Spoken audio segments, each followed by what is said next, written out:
Ya, kita bersama dengan Yang Mulia Puan Ustazah Zati Hanani binti Datuk Seri Setia Haji Rajid. Assalamualaikum Puan Ustazah. Waalaikumsalam Ya, warahmatullahi lama wabarakatuh. sudah tidak berjumpa dengan Puan Ustazah ni. Betul. Apa kabar? 1 tahun ya? Lebih kurang 1 tahun ya dari Bandar Segawan kan? Betul. Ini kali pertama Puan Ustazah berkali di Sungai Akar. Ni kali kedua. Kali kedua Untuk sebetulnya. ramai pagi. Alhamdulillah, ini kali pertama kita ni bersama ni. Alhamdulillah. Untuk Di bulan Ramadan. Ya, bulan Ramadan. Di bulan Ramadan. Alhamdulillah. Baik Ustazah, seperti biasa kalau kita disentuh mengenai ceramah Ramadan bulan mulia ni, sentiasalah untuk kita mengisi kekosongan. Banyak Biasalah lagi kata ni ilmu kan macam diisi. botol yang bocor.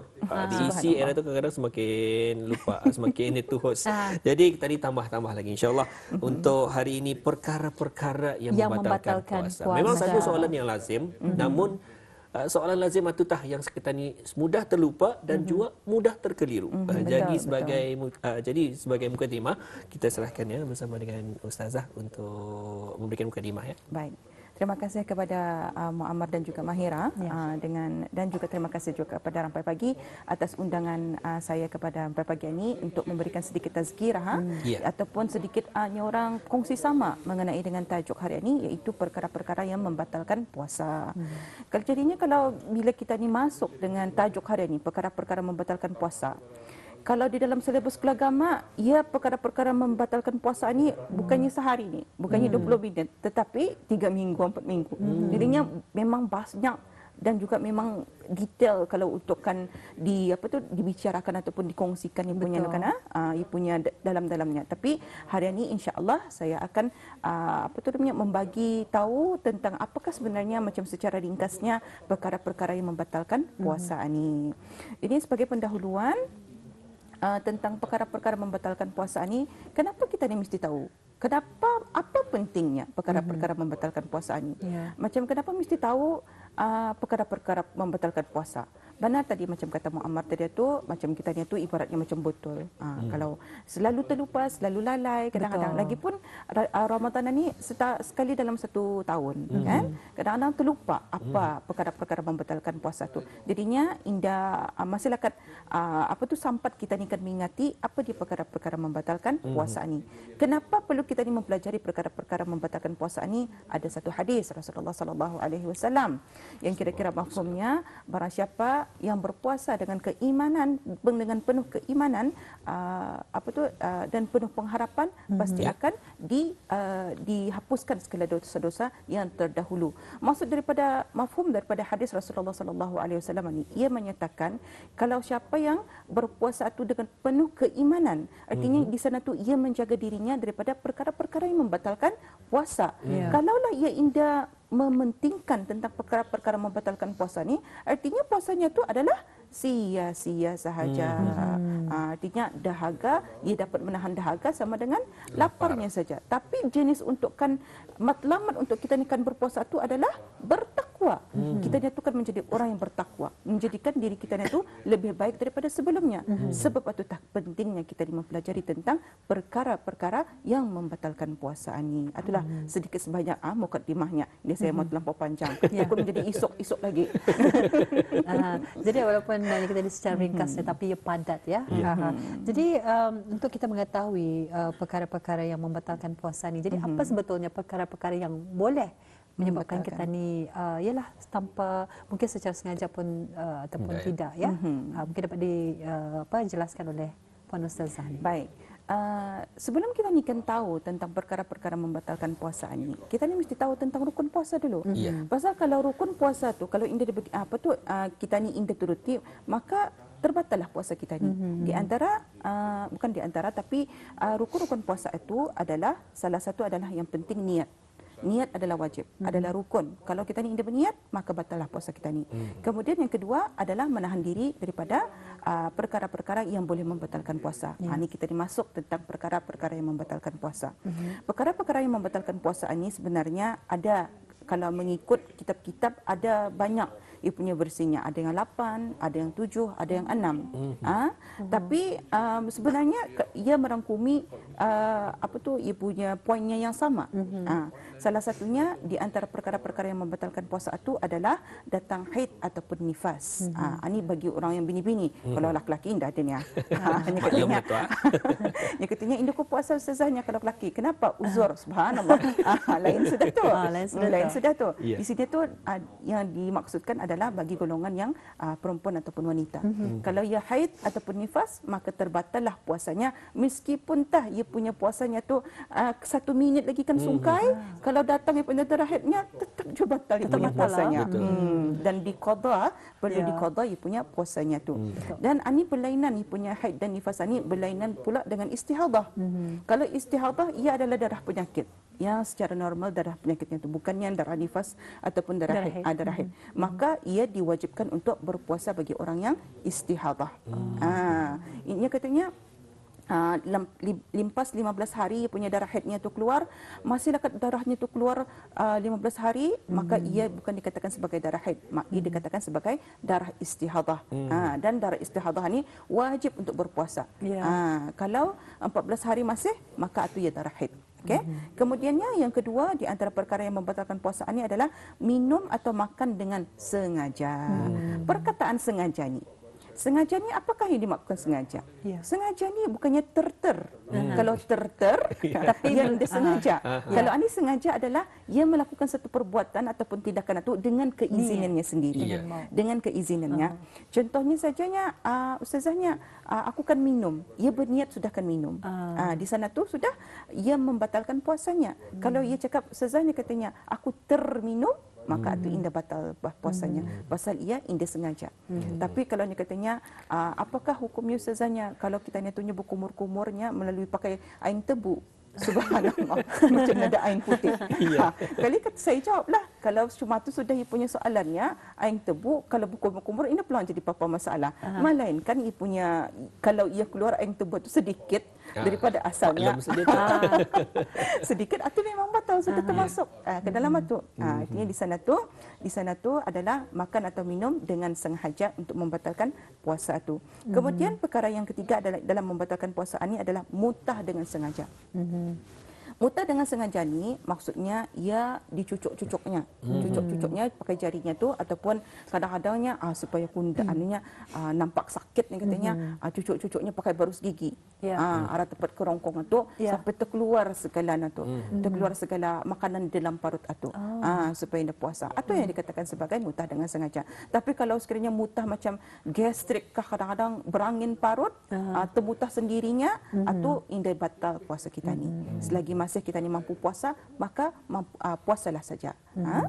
Kemudian yang keempat adalah perkara yang membatalkan puasa ini menjadi murtad. Nauzubillah min zalik. Murtad ini kalau murtad ini ia terjadi melalui 3, iaitu murtad secara qauli, murtad secara fi'li perbuatan, dan juga murtad secara i'tiqadi. Murtad secara qauli ini ia mengaku yang seorang itu ia keluar daripada Islam. Nauzubillah min zalik.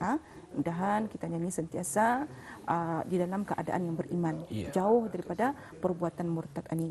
Sungguhnya kalau murtad ani memang dosanya indah diampunkan pasal syirik memang sudah ia mengingkari dengan perintah Allah Subhanahu Wa Taala. Kita ni jangan jut terlampauan ni orang confident beriman, sentiasa beriman, tetapi berhati-hati dengan iman kita ni, sentiasa kita ni tu top upkan ataupun memperbaharui niat kita ni untuk hidup itu semata-mata kerana Allah Subhanahu Wa Taala. Semata-mata kita ni tu beriman kepada Allah Subhanahu Wa Taala. Okey, berbalik kepada kita ni tu yang menyatakan murtad ni ada menjadikan ia perkara yang membatalkan puasa itu. Murtad itu boleh terjadi kepada 3, iaitu dari segi percakapannya, kemudian dari segi perbuatannya. Perbuatannya ia benar-benar mengingkari puasa ni katanya haram ni dia punya katanya. Bukannya hak manusianya, boleh jadi mati dan sebagainya. Atau boleh menjadi murtad, boleh menjadi murtad. Kemudian i'tiqadi, ia ingin mempercayai tentang puasa ini. Ini adalah perbuatan-perbuatan yang boleh menjadikan seseorang itu murtad. So di sana tu adalah di antara perkara-perkara yang membatalkan puasa. Seterusnya adalah perkara yang membatalkan puasa ini adalah bersetubuh ataupun kalau bahasa Arabnya itu sebagai istilahnya itu digelar sebagai jima'. Jima'. dengan sengaja. Tapi bagi saya kalau jima ni tidak ada yang disengajakan memang ia berniat sudah tu cuma tu.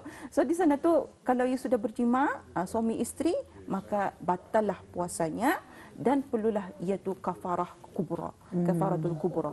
Kafaratul kubra ni maksudnya tu di sini tu ia ada tiga tu dia punya jenis kafarahnya. Ya, saya secara ringkas saya membagi tahu kafaratul kubra ni satunya kalau ia sudah berjima maka ia mesti memerdekakan hamba. Tapi kalau di zaman sekarang ni mana ada hamba kan? Lainlah nada istilah hamba ni. Kita ni semua sama rata saja. Dan keduanya adalah kafarahnya tu berpuasa 3 bulan berturut-turut.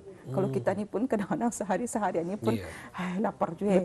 Cuma tu. Ini 3 bulan berturut-turut. Subhanallah. Ni orang nyaman makan-makan ambuyat kita ni dan dosa. Buat muka sepusin saja. Kan? Subhanallah. Itu tu kalau sudah cuma tu, so tahanlah daripada berjima tu untuk bagi dengan suami isteri. Malam saja boleh dibolehkan. Okay? Kemudian di antara perkara yang membatalkan puasa ini juga adalah mengeluarkan air mani dengan sengaja. Sama ada dengan cara melihat sesuatu yang indah baik-baik itu, kemudian ia menyentuh perkara-perkara cuma tu dengan ipunya kemaluannya ataupun istilahnya kalau di dalam kitab Syafi'iyah ni sebagai beronani. Beronani maafkan saya tapi ini adalah ilmu yang perlu disampaikan. Jadinya onani itu apa hukumnya onani sebenarnya kalau ia indah keluar air mani itu ia indah batal. Tapi kalau ia terkeluar air mani, bukan terkeluar, memang keluar air maninya tu, maka ia dijadikan sebagai batal. Tadi saya sebut lagi walaupun indah batal, kalau sekiranya ia beronania tu, ia indah batal puasanya, tetapi hukumnya haram je masih. Menjadi sia-sia. Subhanallah. Sedangkan puasa ni ia adalah menahan diri daripada hawa nafsu kita ni. Kemudian yang ketujuh adalah pengsan, mabuk ataupun pitam ataupun gila. Ini pun dikatakan sebagai perkara-perkara yang membatalkan puasa. Ini ada orang bertanya rasanya Mahira dan juga Muammarah. Katanya susahnya apa kisahnya susahnya kalau sekiranya orang kerasukan. Subhanallah. Saya pun cakap auzubillahi minasyaitonirrajim. Itu dulu saya mula-mula. Baru dengar kerasukan sudah saya cakap auzubillahi minasyaitonirrajim. Kalau sekiranya orang berpuasa ni, ia dilanda kerasukan kemudian kerasukan ini kadang-kadang macam berjam-jam dan cuma tu. Kalau ia masih ingat ia berpuasa, maka ia sah puasanya. Tapi kalau sudah ia sadar lagi lama sudah badannya, maka batal puasanya tu. Okay. Kemudian yang seterusnya perkara-perkara yang membatalkan puasa itu adalah memasukkan sesuatu pada rongga-rongga yang terbuka. Ini subhanallah. Pendetailan ataupun penjelasan mengenai dengan memasukkan sesuatu pada rongga terbuka ni boleh dibuatkan satu buku ni. Memang rongga-rongga terbuka ni ia ada 10 rongga terbuka. Dan 10 rongga terbuka tu adalah seperti rongga mulut, kemudian rongga hidung, kemudian rongga telinga, kemudian tempat keluarnya air susu, rongga perut, pundi kencing, kemudian keluarnya tempat kencing lelaki, kemudian rongga zakar dan faraj, dan kemudian rongga dubur. Inilah yang dikatakan sebagai rongga-rongga yang terbuka. Jadinya mata ni bukannya sesuatu rongga yang terbuka. Jadinya kalau sekiranya orang bertanya, ada orang bertanya arah saya, sebenarnya kalau kita ni korek telinganya, bolehkah membatalkan puasa? Kalau bagi Muammar sama Mahira macam mana? Ini soalan memang Indah tidak boleh lah. Indah boleh. Okey, ini jawapan yang safe lah tu. Indah boleh. Tapi itulah masalahnya Ustazah, kadang-kadang penting juga untuk kita ni memahami.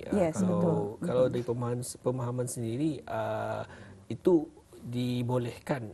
Jadi terpulang kepada Ustazah, adakah ianya boleh? Bagi untuk penjelasan bersama. Inilah antara ilmu sedemikian. Ini mudah kita ni terkeliru disebabkan oleh pengungsian daripada aninya. Boleh. Macam-macam andaian macam-macam menjadikan ini keliru. Jadi tapi saya rasa dibolehkan Ustazah. Tapi bagaimana Ustazah? Mungkin dapat jelaskan. Terima kasih Muammar. Okey. kalau sebagai orang pendidik ataupun kan menyampaikan ilmu, bila mana sahaja ada yang ditanyanya tu yang saya bertanya habis kita, kalau habis kita bagi jawapan arah saya tu saya menghargai jawapan-jawapan habis kita. Jadi indah ada salah, indah ada lurus, tetapi saya ingin memperbetulkan sedikit.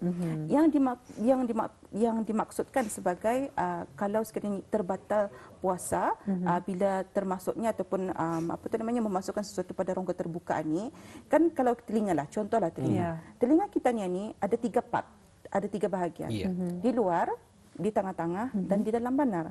Tapi kalau kita ni menyucuk saja, contohnya pakai tuala saja. Lepas kita ni mandi. Lepas kita ni mandi Kali basahkan tu telinga kita ni di luar-luar zahiran ni saja. Kita ni kan membersihkan macam ni, indah batal. Pasal indah sampai ke dalam banar. Yang sampai ke dalam banar, ke telinga tu, baru tahap tu yang membatalkan puasa. Sama je macam kurut hidung. Dia katanya, Ustazahnya, saya bertanya arah tepat salah seorang pelajar saya.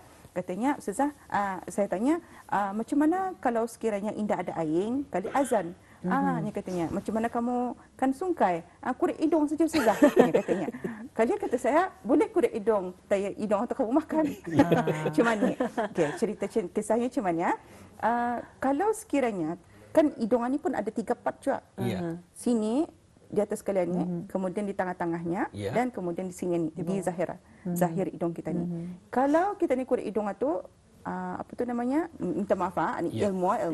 Okay, kalau sikit saja kita ni masukkan, maka ia indah batal. Tapi kalau benar-benar jarang-jarang kan mengulik atau benar-benar sampai ke atas kalau Ustaz Azhari terus tu ia macam ni tu ia mengadukan hanya membersihkan hidungnya tu. Indoja tu baru dikatakan sebagai batal puasanya.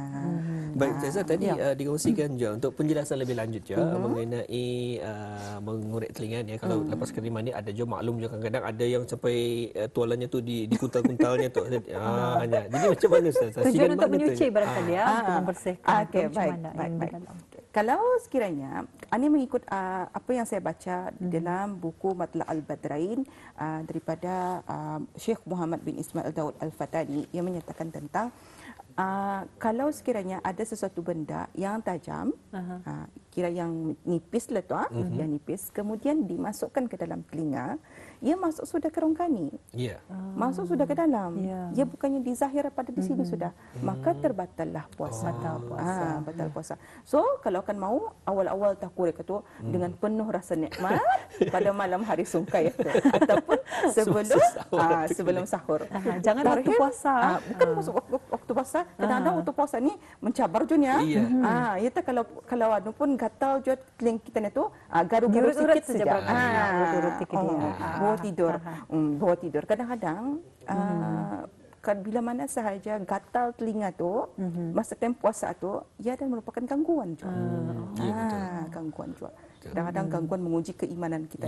Okey, jangan kita ni cakap setan semua sekali tu kena gari. Atau kita ni mesti ingat, jin pun ada juga Islam. Jin ada Islam. Dan Islamnya tu ada juga baik, ada juga jahat. So, di sana tu kalau sekiranya ada yang indah baik tu, itulah yang mengganggu kita ni. So, di sana tu sebab itu kita ni tu perlunya kita ni tu memperbanyakkan Al-Quran di bulan puasa ni supaya iman kita ni tu lebih bertambah-tambah. Insya-Allah. Okey, itulah sedikit sebanyak penerangan mengenai dengan perkara-perkara yang membatalkan puasa. Baik, ada juga mengongsikan ni Ustazah. Ada soalan ni sebetulnya soalan ni. telah dikongsikan bersama kami saya mendengar tu Ustazah. Tapi telah dikongsikan juga Ustazah di mana bagaimana Ustazah mungkin penjelasan ini biasa ni setiap tahun ni kita ni akan dengarkan juga tapi mungkin daripada penjelasan Ustazah sendiri bagaimana pula dengan mereka yang memberus gigi. Memberus gigi. Okey, baik. Kalau memberus gigi ia akan menjadi batal kalau sengaja ditalan buahnya tu. Contohlah, ia punya berus giginya tu perisa strawberry. Berperisa. Biasa ada tu. Bulan Ramadan saja strawberry. Strawberry. Bulan-bulan yang lain biasa saja mint. Subhanallah. Jadi bagaimana Ustazah? Okey, baik. Kalau kita ni berus gigi, baik. Memasukkan sesuatu, mulut ni dikatakan sebagai rongga Junia, rongga. Tapi kalau ia indah masuk ke arah tempat kerongkang kita ni, maka ia dikatakan sebagai batal. Benda-benda yang macam buih-buihnya yang kita ni barus gigi tu. Lainlah barus giginya tu sampai ke kerongkang panar. Itu benar. Itu tu apa tu namanya membaca kerongkang. Itu dah lebih. Itu lebih benar. Sebab itu tak kita ni membarus gigi apa seadanya. Tapi barus gigi ketika berpuasa, kalau malar berbarus gigi tu kan setiap jam juga berbarus gigi, makruh. So di sini tu ada juga disunatkan berbarus gigi tu pada waktu-waktu yang tertentu. Contohnya saja kalau sekiranya nafas berbau, nafas berbau tu sebolehnya dia akan dijadikan nafas berbau tu berbau nahnya. Berbau kan? Macam tu bah. So di sana tu supaya mengelak daripada orang berbau-berbau mulut ni. So better lah kita ni tu membersihkan diri kita ni. Kerana sebagai orang yang beriman, mesti menjaga kebersihan ni. Jadi mengelak daripada ketidakselesaan orang di sekeliling. Ya, walaupun kita ni berpuasa tapi perlu juga kita menjaga kebersihan. Dan bagaimana pula kalau rasanya kalau biasa kalau kita ni berus gigi, contoh saja mint ataupun strawberry, jadi rasa tersebut masih lagi tinggal di dalam rongga mulut. Jadi bagaimana Ustaz? Adakah perlu jadi kumur-kumur dihilangkan rasa itu ataupun dibiarkan saja? Dihilangkan lah. Ya, jelaskan. Kalau dibiarkan saja ada makna tu. Okey, ada makna tu kalau dibiarkan saja tu. Kan kita ni macam saya tadi mengatakan bahawasanya kita ni masa berpuasa ni kita ni tu cuba dengan cara beriman dengan pengharapan. So dengan cara semata tu kita ni cuba untuk mengelak daripada terbatalnya puasa. Kalaulah sekiranya proses strawberry tu masih melekat dalam mulut, kan? Sama macam kita ni tu lepas sahur, dia cuci mulut, masih lekat makanan kari di dalam sini, dalam mulut. Dalam mulut. Kali sudah sembahyang subuh masih juga lekat dalam mulut kari tu. So kalau kita ni tertalan ada sisa-sisanya tu, maka itulah yang dibatalkan puasa. Sebab itu lepas makan, lepas barus gigi, pastikan semua sekali apa yang di dalam mulut kita ni tu bersih. Bersih daripada rongga-rongga mulut kita ni tu. Sebenarnya banyak lagi ni soalan yang kami tanya ni. Baru je sedikit ni Ustazah. Betul. Akhirnya membagi peluang arah saya lagi.